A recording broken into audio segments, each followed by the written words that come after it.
Selamat sore, Sore. Ibu Kepala Sekolah TK Gamaliel. Selamat datang di TK Gamaliel. Iya. Boleh memperkenalkan nama Bu? Ya, saya Intan Panggabean. Saya Kepala TK Gamaliel sejak tahun 2016. Ya, perkenalkan, nama saya Adi Sugiarto dari SD Gamaliel. Kami angkatan guru penggerak angkatan 6 Kota Palu. Dan rekan saya, Kenalkan, nama saya Aman, saya calon guru penggerak angkatan 6 dari SDN 2 Palu. dan Selamat datang. Perkenalkan, nama saya Nurdiana, saya calon guru penggerak angkatan 6 dari SD Negeri 1 Kamanji. Selamat datang di Gamaliel. terima kasih untuk waktu dan kesempatan yang diberikan kepada kami untuk mengajukan beberapa pertanyaan. Pertanyaan pertama kami serahkan kepada rekan saya Pak Aman untuk mengajukan beberapa pertanyaan. Terima kasih atas kesempatan yang diberikan. Selama ini, bagaimana Anda dapat mengidentifikasi kasus-kasus yang merupakan dilema etika atau rujukan moral? Barangkali kalau kasus yang pernah saya alami, terutama mengenai kasus keterlambatan guru-guru, ya. Memang ada ketentuan dari yayasan mengenai jam kerja, harus jam berapa guru-guru datang. Tapi kan seringkali juga ada halangan-halangan yang dihadapi guru ketika mereka datang ke sekolah. Nah, biasanya kasus-kasus ini ketahuannya kalau misalnya ya pasti dari pengamatan, lalu ada laporan juga dari HRD mengenai jam, karena kami kan datangnya itu guru-guru harus pakai mesin absensi fingerprinting, jadi langsung ketahuan jam berapa dia masuk begitu. Nah, biasanya dari HRD juga ada laporan ini yang terlambat begitu. Saya lanjut lagi ke pertanyaan selanjutnya yang kedua ya. Selama ini bagaimana Anda menjalankan pengambilan keputusan di sekolah Anda, terutama untuk kasus-kasus di mana ada dua kepentingan yang sama, benar atau sama-sama mengandung nilai kebijakan? Di sini kan ada bentrok kepentingan. Iya. Kepentingan sekolah harus datang tepat waktu, tapi seringkali juga guru-guru ada kepentingan pribadi yang menuntut waktunya di pagi hari. Ya pastinya dari laporannya HRD, berarti biasanya HRD akan kasih saya laporan, lalu berarti kami biasanya adakan pertemuan atau percakapan. Saya tanya kenapa kira-kira sering terlambat, guru yang sering terlambat ini alasannya apa begitu. Apakah terlambat bangun? Berarti kalau terlambat bangun berarti kan dia harus perbaiki bangunnya lebih cepat. Atau mungkin ada masalah keluarga. Jadi biasanya sih guru-guru akan kasih tahu, misalnya anak saya sakit atau ada keluarga yang sakit, dan memang kalau yang seperti itu kita juga punya pengecualian, ya ada kebijakan untuk guru-guru yang terlambat datang karena keperluan-keperluan khusus seperti itu. Terima kasih untuk Kepala Sekolah untuk jawaban yang diberikan atas pertanyaan dari rekan saya Pak Aman. Untuk pertanyaan berikut, saya serahkan kepada Ibu Ana untuk mengajukan pertanyaan. Ya, terima kasih Bu atas kesempatannya. Saya melanjutkan dari pertanyaan dari Pak Aman tadi. Langkah-langkah apa atau prosedur seperti apa yang biasa Ibu lakukan selama ini? Biasanya prosedur di sekolah kami itu, jadi kan HRD selalu punya laporan bulanan. Jadi dari laporan bulanan itu akan ketahuan guru-guru yang sering terlambat. Jadi HRD biasanya akan kasih ke saya. Lalu saya biasanya akan sampaikan semacam surat teguran begitu dari HRD kepada guru yang bersangkutan. Sambil saya tanya, kenapa nih terlambatnya, ada apa? Kalau memang karena ada keluarga, tapi rata-rata sebenarnya guru-guru kalaupun dia terlambat, mereka biasanya sudah memberitahukan terlebih dahulu kalau alasannya karena keperluan pribadi begitu ya. Jadi umumnya yang terlambat itu yang terlambat dicatat, dapat surat teguran itu ya yang terlambatnya karena mungkin terlambat bangun atau macet di jalan dan lain sebagainya begitu. Tapi ada juga sih ketentuan khusus, jadinya guru biasanya juga akan lapor, misalnya kalau bannya bocor, tiba-tiba bocor, pasti kita juga udah catat biasanya, atau tiba-tiba kehabisan bensin atau mogok di jalan. Nah itu biasanya juga kita akan lampirkan juga sih di absensi gurunya bahwa guru ini terlambat karena alasan ini pada tanggal sekian begitu. Terima kasih Bu. Saya lanjut pertanyaan selanjutnya. Hal-hal apa yang selama ini Ibu anggap efektif dalam pengambilan keputusan pada kasus-kasus dilema etika? Yang pasti karena kita punya kebijaksanaan peraturan yang udah jelas. Jadi semua guru tahu bahwa jam masuknya jam berapa. Terus mungkin karena kita pakai sistem fingerprinting jadinya absensinya akurat, nggak bisa isi-isi sendiri gitu ya. Jadi nggak bisa berdalih gitu loh. Oh, saya datanya tepat kok gitu ya, karena kan pakai fingerprinting. Lalu komunikasi yang baik. Jadi kalau memang terlambat karena salahnya sendiri ya berarti jangan minta dikasih dispensasi. Tapi kalau misalnya terlambat karena kejadian-kejadian yang tidak terduga, ya itu biasanya langsung dikomunikasikan ke saya sebagai pimpinan. Lalu saya juga akan informasikan ke bagian HRD untuk kasus-kasus disiplin kedatangan. Ya, terima kasih. Bisa lanjutkan pertanyaan ketiga atau pertanyaan terakhir dari saya. Hal-hal apa saja yang selama ini merupakan tantangan dalam pengambilan keputusan pada kasus-kasus dilema etika? Tantangannya adalah ada kondisi khusus yang dia harus datang lambat gitu ya, selama beberapa waktu yang agak panjang, karena itu pasti kan sebenarnya mengganggu jam mengajar gitu ya. Tapi di sisi lain dia mungkin nggak bisa untuk datang cepat karena kondisi di rumah atau apa gitu ya.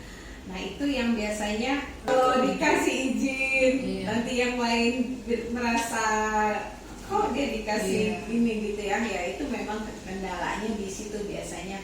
Kalau mungkin 1-2 hari, guru-guru lain masih bisa kasih pengertian, tapi kalau sampai lama itu ya kadang-kadang memang jadinya dilema. Tapi pasti biasanya kita kasih semacam apa ya, ada hak yang hilang lah dari gurunya.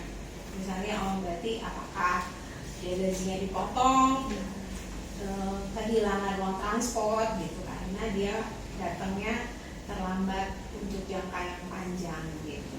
Ya, terima kasih Bu. Selanjutnya saya berikan kepada Pak Ibu. Saya akan melanjutkan pertanyaan-pertanyaan berikutnya, yaitu apakah Anda memiliki sebuah tata cara atau jadwal tertentu dalam sebuah penyelesaian kasus dilema etika? Apakah Anda langsung menyelesaikannya di tempat atau memiliki sebuah jadwal untuk menyelesaikannya? Bentuk atau prosedur seperti apa yang Anda jalankan? Kalau untuk masalah keterlambatan memang dari HRD selalu ada semacam timeline, mereka kasih laporan terlambat yang banyak terlambat itu di setiap 2 bulan atau 3 bulan begitu dikasih ke saya. Jadi biasanya pasti evaluasi sama gurunya, ngobrol sama gurunya pasti setiap 3 bulan ketika dapat laporan dari HRD begitu. Lalu prosedurnya ya dari HRD ada laporan, saya langsung berikan surat tersebut kepada gurunya sambil tanya kenapa nih terlambatnya. Oke, pertanyaan berikut itu, adakah seseorang atau faktor-faktor yang selama ini mempermudah atau membantu Anda dalam pengambilan keputusan dalam kasus-kasus dilema etika?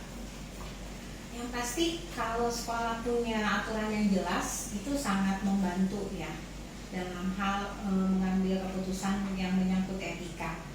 Tapi jadi kalau dalam kasus saya sih karena ada HRD yang juga membantu, saya jadi punya data yang konkret untuk guru-gurunya juga. Jadi saya nggak kerja sendiri untuk ngabsen, jadi kan jadinya lebih objektif ya karena laporannya datang bukan dari saya tapi dari pihak luar, lalu datanya juga konkret karena pakainya fingerprinting gitu. Nah itu juga jadi membantu saya untuk mengambil keputusan dalam hal kedisiplinan. Pertanyaan terakhir, dari semua hal yang telah disampaikan, pembelajaran apa yang dapat Anda petik dari pengalaman Anda dalam mengambil keputusan mengenai dilema etika ini? Nah itu dia, seringkali kan kita maunya menerapkan aturan sama kepada semua guru, tapi seringkali kan situasi gurunya juga berbeda-beda. Jadi kita juga harus paham kondisi gurunya. Tapi mungkin juga kita harus bersikap adil, sehingga misalnya ya adilnya dalam arti oke, saya kasih pengertian, tapi ada sesuatu yang dari kamu mungkin ada sesuatu yang kamu kehilangan, yang guru lain nikmati karena dia datang tepat waktu. Misalnya kamu terlambat selama beberapa waktu, minta izin datang lambat, tapi mungkin ya uang transportnya jadi hilang atau apa begitu, sebagai kompensasi dia nggak bisa datang sesuai jadwal. Baik, terima kasih untuk segala pertanyaan yang telah kami ajukan, dan terima kasih untuk jawaban yang luar biasa dari Ibu. Terima kasih juga Dan terima sudah kasih datang ke sekolah. kami bertiga calon guru penggerak angkatan 6 Kota Palu mengucapkan terima kasih untuk waktu dan kesempatan serta bantuan dalam kami menyelesaikan tugas kami sebagai calon guru penggerak. Kami mohon pamit dan terima kasih. Selamat sore. Saya sukses sebagai calon guru penggerak. Sore, Member. Selamat sore. Perkenalkan, nama saya Hadi Sudiarto dari SD Gamaliel, dan ini teman saya. Kenalkan, nama saya Aman, saya calon guru penggerak angkatan 6 dari SDN 2 Kota Palu. Dan saya Nurdiana dari SD Negeri 1 Kononji, calon guru penggerak angkatan 6. Untuk memenuhi tugas dalam pendidikan guru penggerak kami, pada saat ini akan mengadakan wawancara terhadap ibu kepala sekolah. Ya. Untuk itu kami akan mengajukan beberapa pertanyaan. Kami persilahkan kepada rekan saya Ibu Ana untuk memulainya. Ya, saya ucapkan terima kasih Ibu atas kesempatannya. Saya memulai untuk pertanyaan pertama. Selama ini bagaimana Ibu dapat mengidentifikasi kasus-kasus yang merupakan dilema etika atau bujukan moral? Ya. Di sekolah kami SMA Kristen Gamaliel Palu, ya, kasus yang paling utama yang kami dapati, yang kami identifikasi ini adalah bagaimana penggunaan kendaraan bagi siswa-siswa kami, dan itu kami dapati dari rekan-rekan guru kami, dari wali kelas, juga dari security, juga dari masyarakat sekitar yang ada di lingkungan sekolah ini. Saya lanjut ke pertanyaan selanjutnya Ibu. Selama ini bagaimana Ibu menjalankan pengambilan keputusan di sekolah Ibu, terutama untuk kasus-kasus di mana ada dua kepentingan yang sama-sama benar atau sama-sama mengandung nilai kebajikan? Ya, tentunya dalam pengambilan keputusan itu kami harus berunding dulu, ya, kami berdiskusi dulu dengan semua pihak. Jadi kami tidak boleh secara langsung memutuskan ini harus begini, ini harus begitu. Tetapi kami berunding dulu dengan wali kelas, dengan orang tua siswa, dan juga dengan pihak yayasan, dan tentunya juga dengan pihak security yang selalu melihat siswa kami ketika datang dan pulang dari sekolah ini. Terima kasih Bu. Saya serahkan kepada Pak Adi untuk melanjutkan pertanyaan. Ya, terima kasih Mem Delvina Ya. untuk pertanyaannya. Setelah Ibu jawab, saya akan melanjutkan pertanyaan berikut. Yang ketiga yaitu langkah-langkah atau prosedur seperti apa yang biasa Anda lakukan selama ini? Ya, prosedurnya tentunya kami berunding dulu, ya, berunding untuk masalah kendaraan ini. Kami berunding dulu dengan orang tua murid, mencari informasi mengapa anaknya datang ke sekolah diberikan kendaraan sendiri, ya, baik itu mobil maupun sepeda motor. Mengapa orang tua tidak mengantarkan mereka, atau ada mungkin om atau tante yang itu mengantar. Ternyata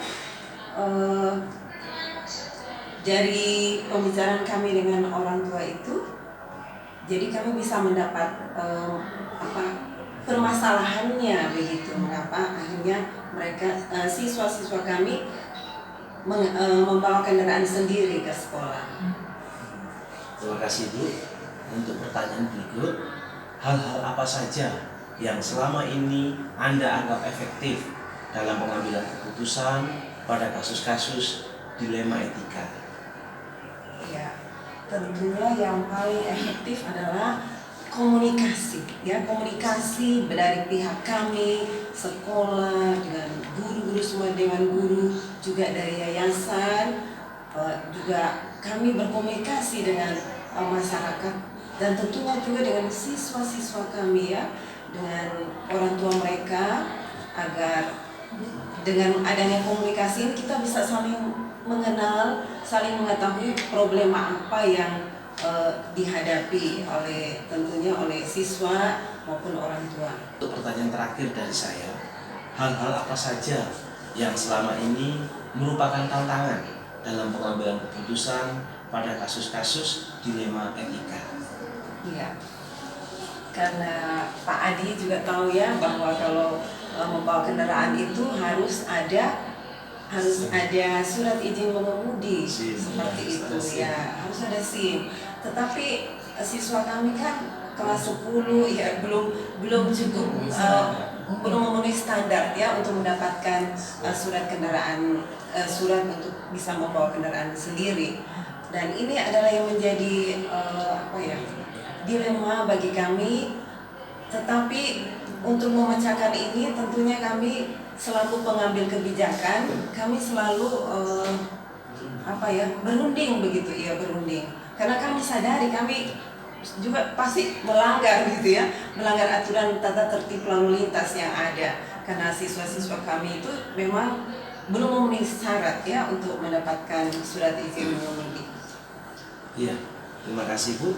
Untuk pertanyaan berikut, saya serahkan kepada rekan saya, Pak Aman, untuk melanjutkannya. Terima kasih atas kesempatan yang diberikan. Terima kasih Bu. Saya akan melanjutkan pertanyaan selanjutnya. Iya. Di sini, apakah Anda memiliki sebuah tata kelola atau jadwal tertentu dalam sebuah penyelesaian kasus dilema etika? Apakah Anda langsung menyelesaikannya di tempat atau memiliki sebuah jadwal untuk menyelesaikannya? Bentuk atau prosedur apa yang Anda jalankan selama ini? Ya, problema-problema yang kami hadapi di sekolah ini, untuk bagaimana kami bisa mendapatkan hasil atau solusi yang baik. Yang pertama, kami berkomunikasi atau berunding dulu dengan wali kelas ya, dewan guru yang ada di sini, juga staf yang ada di sini. Jadi kami bukan satu-satunya pengambil keputusan di sekolah ini, tetapi kami selalu berunding terlebih dahulu. Untuk pertanyaan yang selanjutnya dari saya Bu, apakah adakah seseorang atau faktor-faktor yang selama ini mempermudah atau membantu Anda dalam pengambilan keputusan dalam kasus dilema etika? Ya, tentunya banyak faktor yang mendukung saya, menolong saya untuk memutuskan suatu problema ya. Yang pertama, kerjasama yang baik dengan semua dewan guru, staf guru yang ada di sini, juga dengan staf ya, juga dengan orang tua murid atau orang tua siswa, dengan siswa tersebut juga, siswa-siswa kami, juga dengan semua lingkungan masyarakat yang ada di sekitar sekolah kami, juga dengan yayasan kami. Terima kasih ya. Untuk pertanyaan yang terakhir dari saya Bu, dari semua hal yang telah disampaikan, pembelajaran apa yang Anda dapat petik dari pengalaman Anda mengambil keputusan dilema etika? Ya, pembelajaran yang paling baik ya dalam memutuskan dilema etika ini tentunya adalah komunikasi yang baik dengan semua pihak yang ada di sekolah ini akan mendapatkan solusi yang dapat diterima bersama dari semua pihak yang ada di sekolah sini, juga dari orang tua ya, orang tua siswa utamanya. Jadi yang utama adalah komunikasi. Terima kasih Bu. Sekian pertanyaan dari kami. Untuk selanjutnya saya serahkan kepada teman saya, Pak Adi. Silakan Pak Adi.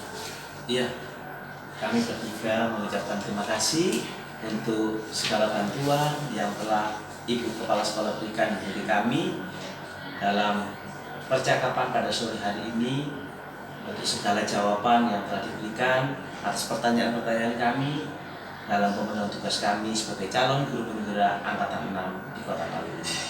Untuk itu kami bertiga mohon pamit. Kami mengucapkan terima kasih untuk bantuannya.